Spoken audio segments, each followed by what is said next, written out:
মই শাহনৱাজ। যদি দেশত ৰাজনীতিয়ে ধৰ্মীয় ইস্যুৰ সৃষ্টি কৰে তেন্তে ধৰি লবা যে দেশ ভুল মানুহৰ দ্বাৰা পৰিচালিত হৈ আছে। এই কথা মই কোৱা কথা নহয়, এয়া কৈছিল মাৰ্টিন লুথাৰ কিঙে। এবাৰ বহুতে প্ৰশ্ন কৰিব মাৰ্টিন লুথাৰ কিং কোন? এই কথা আমি এই কাৰণে ভাবিছো যে যেতিয়াই এটা বিষয়বস্তুৰ ওপৰত নিৰপেক্ষ আলোচনা আগবঢ়োৱা হয় তেতিয়া একাংশ মগজুশূন্য ব্যক্তিয়ে নিজৰ যিসমূহ কুৰুচিপূৰ্ণ মন্তব্য প্ৰকাশ কৰে তাৰ পৰা সহজে অনুমান কৰিব পাৰি মানুহৰ জ্ঞানৰ পৰিসীমাটো কিমান। যিসকল অন্ধভক্ত আৰু যিসকল মগজুশূন্য ব্যক্তিয়ে কেৱল অন্ধৰ দৰে তেওঁলোকৰ মালিকে কোৱা কথাবোৰ সমৰ্থন কৰি গৈ থাকে, সমাজত প্ৰচলন হৈ থকা, সমাজত আলোচনা হবলগীয়া বিষয়সমূহ যিসকলে ওলাই কৰি চলিব বিচাৰে তেওঁলোকৰ জ্ঞাতাৰ্থে কৈছো, মোবাইলটো হাতত আছে, এবাৰ আপোনালোকে গুগলত সাৰ্চ কৰি চাই লব মাৰ্টিন লুথাৰ কিং কোন আছিল। এই একেই প্ৰসংগতে মই আন এটা বিষয়ৰ প্ৰতি আপোনালোকৰ দৃষ্টি আকৰ্ষণ কৰিব বিচাৰিছো। অসমৰ এগৰাকী স্বনামধন্য সাহিত্যিক আৰু বিশিষ্ট বুদ্ধিজীৱী ডক্টৰ নগেন শইকীয়াই কৈছে কেনেবাকৈ আমাৰ ৰাজ্যখনৰ বিশেষকৈ বিজেপিৰ বিধায়ক আৰু মন্ত্ৰীসকলৰ ধন আৰু তেওঁলোকৰ আত্মীয়সকলৰ নামত কিমান ধন সম্পত্তি আছে তাৰ যদি এটা প্ৰকৃত হিচাপ কৰিব পৰা গ'লহেঁতেন বোধ কৰো জনসাধাৰণৰ চকু থৰ হলহেঁতেন। কিন্তু তেওঁবিলাক ক্ষমতাত থকালৈ এই কাম কোনে কৰিব? ডক্টৰ নগেন শইকীয়াৰ দৰে এগৰাকী বিশিষ্ট চিন্তাবিদ, এগৰাকী বুদ্ধিজীৱীৰ মনত উদ্ৰেক হোৱা এই প্ৰশ্নটো অসমৰ প্ৰতিজন মানুহৰ মনত উদ্ৰেক হৈছে। কিন্তু অতি পৰিতাপৰ কথা, অতি দুৰ্ভাগ্যৰ কথা যে একাংশ তথাকথিত ৰাজনীতিবিদে এই বিষয়সমূহৰ পৰা, এই চিন্তা উদ্ৰেককাৰী বিষয়সমূহৰ পৰা মানুহৰ দৃষ্টি অইন ফালে নিবলৈ সাম্প্ৰদায়িকতাৰ বীজ অসমত ৰোপণ কৰিবলৈ যত্নবান হোৱাটো আমি দেখিবলৈ পাইছো। সম্প্ৰতি অসমৰ যিটো ৰাজনৈতিক আৰু সামাজিক বাতাবৰণ গঢ়ি তুলিবলৈ যত্ন কৰা হৈছে তাত আমি দেখিছো যে একাংশ তথাকথিত ন্যস্ত স্বাৰ্থ জড়িত ৰাজনৈতিক নেতাই নিজৰ ৰাজনৈতিক ভৱিষ্যত সুৰক্ষিত কৰিবৰ বাবে, শাসনৰ বাগজৰী নিজৰ হাতত ৰাখিবৰ বাবে এতিয়া হাতিয়াৰ হিচাপে লৈছে সাম্প্ৰদায়িকতা। আচল বিষয়বোৰ কৰবাত থাকিল। আজি অসমত নিবনুৱা সমস্যাক লৈ কোনো আলোচনা হোৱা নাই। আজি অসমত মূল্য বৃদ্ধিক লৈ কোনো আলোচনা হোৱা নাই। উঠি অহা প্ৰজন্মৰ ভৱিষ্যত কোন দিশে ধাৱমান তাক লৈ কোনো আলোচনা হোৱা নাই। আজি অসমত আলোচনা হৈছে কেৱল মাত্ৰ হিন্দু মুছলমানৰ বিষয়বোৰ লৈ। বৰ আচৰিত ধৰণে আমি দেখিলো যে উজনি অসমত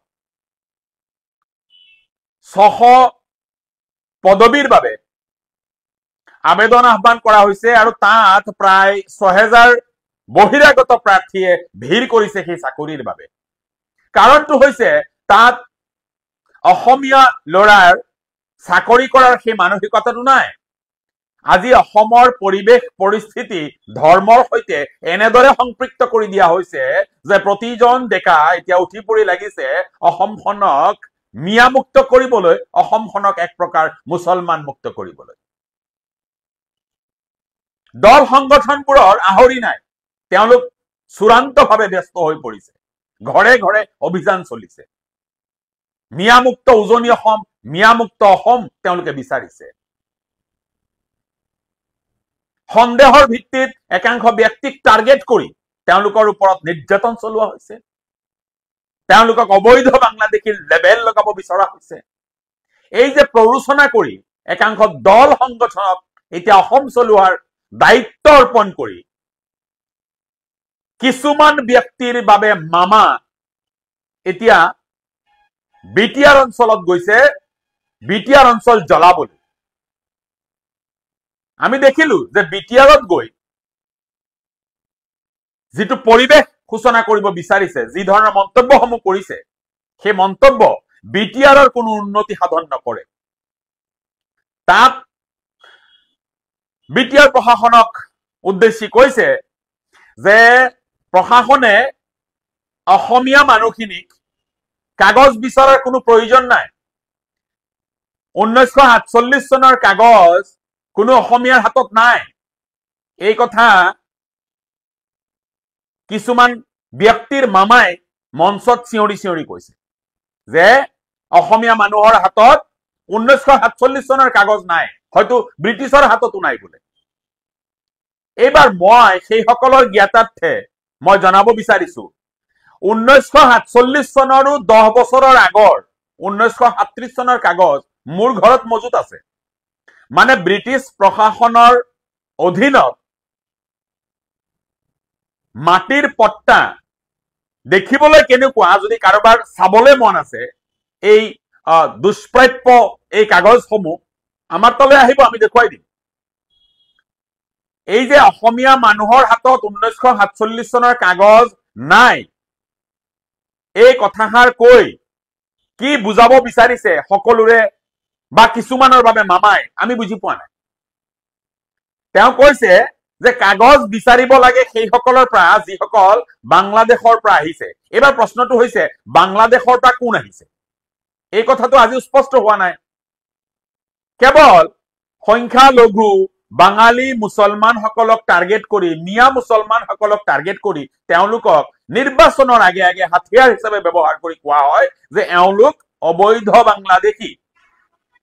এটা ওপেন চ্যালেঞ্জ কৰা যাওক, দুধ কা দুধ পানী কা পানী, এই যে হিন্দীত এষাৰি কথা আছে, এইটো এবাৰ হৈ যাওক। নিৰ্বাচন সমাগত, বিটিআৰ নিৰ্বাচন সমাগত বা বিধানসভা নিৰ্বাচনো সমাগত। এই সময়ত এটা কাম প্ৰশাসনে কৰিব পাৰে বা চৰকাৰে কৰিব পাৰে, আমি সহযোগিতা কৰিম। যিসকলক উচ্ছেদ কৰা হৈছে বা যিসকলক অবৈধ বাংলাদেশী বুলি কবলৈ প্ৰয়াস কৰা হৈছে, সেইসকলৰ ঘৰে ঘৰে গৈ কাগজসমূহৰ পৰীক্ষণ কৰা হওক। এবাৰ এনআৰচিৰ নামত তেওঁলোকে পৰীক্ষা দিছে। এইসকল মানুহে অগ্নি পৰীক্ষা বছৰে বছৰে দিবলগীয়া হয়। 1983 চনৰ ৰক্তাক্ত অসম আন্দোলনৰ পিছৰে পৰা প্ৰায় প্ৰতিটো নিৰ্বাচনৰ প্ৰাক মুহূৰ্তত এই মানুহখিনিয়ে এই যে অগ্নি পৰীক্ষাটো দি থাকিবলগীয়া হৈছে। এইবাৰো দিব, কাগজসমূহৰ পৰীক্ষা হওক, কাৰ ঘৰত কিমান পুৰণি কাগজ আছে সেইবোৰ ওলাই পৰিব। তেতিয়া অন্তত হয়তো বন্ধ হব এই যে অবৈধ বাংলাদেশী শব্দটো। মই আকৌ কৈছো, অসমৰ মুখ্যমন্ত্ৰীক মই আহ্বান জনাইছো, অসমৰ মুখ্যমন্ত্ৰীক মই আমন্ত্ৰণ জনাইছো যে মঞ্চত যে তেওঁ কলে যে 1947 চনৰ কাগজ ক'ত পাব, কাৰো নাই, মোৰ ঘৰত আছে। আপোনাৰো যদি চাবলৈ মন আছে, মই আমন্ত্ৰণ জনাইছো মুখ্যমন্ত্ৰী ডাঙৰীয়াক, মই আমন্ত্ৰণ জনাইছো, মোৰ ঘৰত সেই কাগজ মজুত আছে।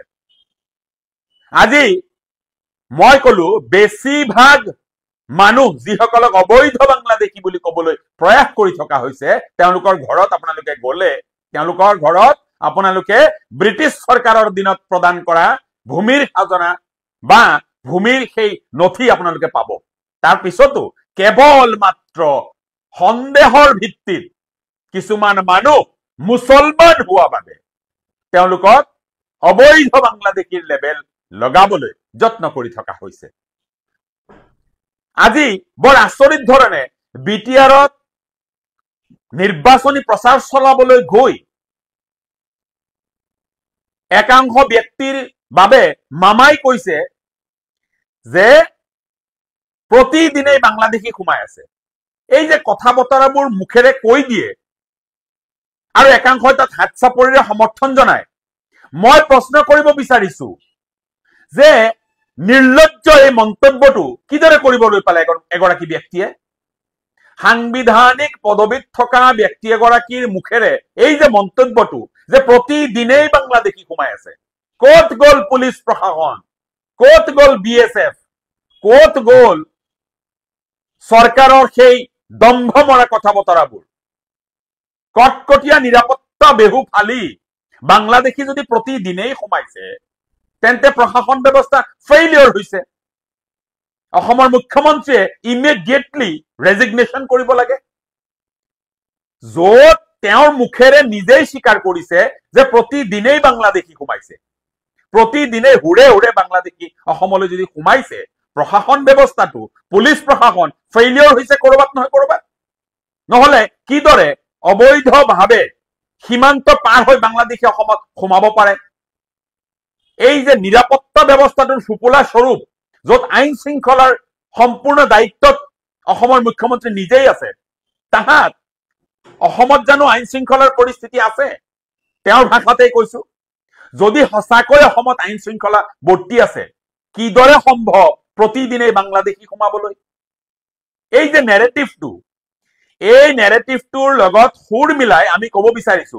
যদি মুখ্যমন্ত্ৰীৰ কথা মতে প্ৰতিদিনেই বাংলাদেশী অসমত সোমাইছে তেন্তে যিসকলে যদি আপোনাৰ পুলিচ ব্যৱস্থা বা যদি আপোনাৰ প্ৰশাসন সঁচাকৈ ফেইলিয়ৰ হৈছে তেতিয়াহ'লে অসমৰ ডেকা শক্তি একাংশ ডেকা শক্তিয়ে কৈছে যে তেওঁলোকৰ হাতত AK-47 দিব লাগে তেওঁলোকৰ হাতত হেংদাং তুলি দিব লাগে এতিয়া খুব সহজে সেইসকল যি উদীয়মান যুৱক উদীয়মান ডেকা শক্তি সেইসকলক হাতত হেংদাং তুলি দি AK-47 দি সীমান্তত পঠিয়াই দিব লাগে সেইসকলে সীমান্ত ৰক্ষা কৰক কাৰণ তেওঁলোকৰ জাতিৰ প্ৰতি যিটো আমি আনুগত্য দেখিছো জাতি ৰক্ষাৰ যিটো তেওঁলোকৰ স্বাভিমান আমি দেখিছো জাতি ৰক্ষাৰ বাবে যিটো অগ্নি ফিৰিঙতি তেওঁলোকৰ মনত জাগিছে এইটো নিখন্দেহে প্ৰশংসনীয় গতিকে এতিয়া সময় হৈছে এই যে প্ৰতিদিনেই যিসকল বাংলাদেশী সোমাই আছে বুলি মুখ্যমন্ত্ৰীয়ে কৈছে সেই সময়ত এইসকলক